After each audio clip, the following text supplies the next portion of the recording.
Designing each creature is a collaborative effort between the character, concept, and animation departments. We start by trying to visualize the anatomy of the creature and ask ourselves if this is something that could actually exist. I mean, they're fantastical creatures, but we don't want them to defy the laws of physics. In order to become the best monster hunter, you must first learn how to understand your foes. Books and essays usually give you the information you need, where they can be found, their attack pattern, and what they fear. And it is your job to figure out the best way to kill them. Geralt has a lot of tools available at his disposal for fighting enemies in The Witcher 3. His steel sword, for instance, is used primarily for fighting human opponents, and his silver sword, which he uses for fighting monsters. Geralt can also use a crossbow for fighting ranged or flying foes that are trying to keep their distance from him. Crossbow is also very useful for fighting underwater against swimming monsters, such as the Siren. Harpies are vile feather creatures that fly around you and circle you. Now the only way to deal with them is first to bring them down. And that's where your art spell comes in handy. Sort of compressed air that will bring them down to the ground where you can finish them with your sword. Some monsters in The Witcher 3 can actually swim. These can attack the player while he's in the water and even go as far as attacking his boat.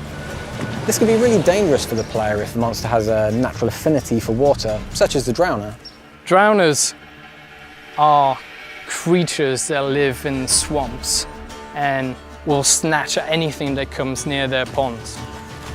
And these particular creatures absolutely hate fire and they fear it. And that's where your Igni spell, a flame that bursts out of your hand, comes in handy. And that is the best way to kill them. With the werewolf, a bomb filled with silver powder will take away his regenerative abilities. This will make it much easier for the player to defeat him after. The player can use weapon oils to coat his weapons that will make them do enhanced damage against specific enemy types. The real trick to using this, though, is to know when and where to use them, and that judgment is left up to the player based on his surrounding environment, the weather, and even territorial marks that other monsters may have left in the area. So we've created this complex behavior system in the game that actually allows these creatures to live in the world that they inhabit.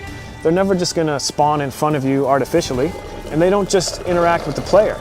They interact with each other and with NPCs. We've created a unique ecosystem that includes monsters, animals, and humans, all living together, fighting, trying to survive, and you are merely a spectator. Now it is your choice to interfere with whatever is happening in front of you. But don't forget, every action you take in The Witcher has its own consequences.